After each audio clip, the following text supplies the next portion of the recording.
The doctor's office prides itself on being an office that is safe and open to all genders, all ages, all preferences of life.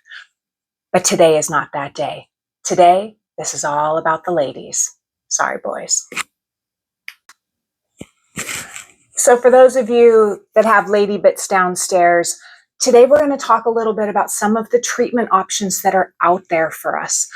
Everybody, we may have the same genitalia, but we have different concerns, different issues.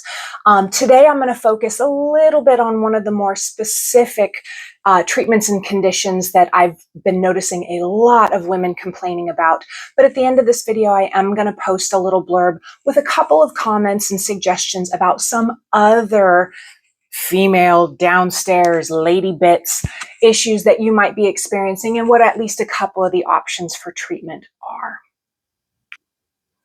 So without further ado, today the major topic of discussion is going to be stress urinary incontinence, otherwise known as SUI.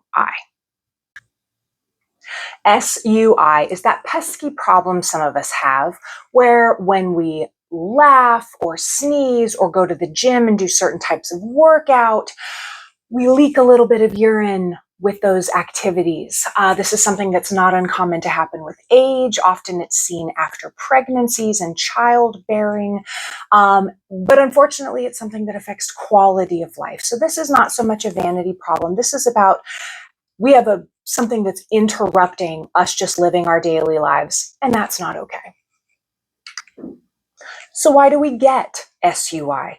The major reason is a breakdown of tissues that are holding all those things down in our pelvis together. Gravity alone, you don't have to have had children in order for that to happen. If you've had excessive weight pressure put down there, maybe you're a bodybuilder. And again, for a lot of women, as we get into our 40s or 50s, it is having carried a child or multiple children inside of our belly that pushed down on those organs and tissues in the lower part of our pelvis, causing that tissue to break down and weaken. The wonderful news, though, is this is not something you necessarily have to live with. Thanks to the close proximity of the bladder to the vagina and the advanced technology acquired by Photona lasers, we have the ability now to do an intravaginal, so we go in through the vagina, non-invasive, non-painful procedure to rebuild and tighten the tissues at the base of the bladder so that they strengthen, so that the bladder can hold that urine back until we want to release it, not when the trampoline park wants us to release it. Mind-blowing, I know, but it's for real. So what is the procedure? Photona has labeled this procedure Incontilase. You will also see a similar procedure called Incontilase, slightly different purpose, although it does attack a lot of the same issues. Again, those are branded names for the procedure, but essentially it's intravaginal collagen building tissue tightening. So for the procedure itself, you're going to lie back in a chair similar to what you would do at the GYN's office.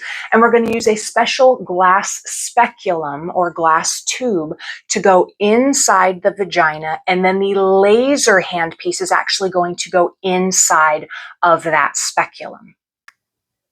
From there, the procedure takes 15 to 20 minutes on average, might be a little longer or shorter depending on your needs. And then you can immediately go about your day.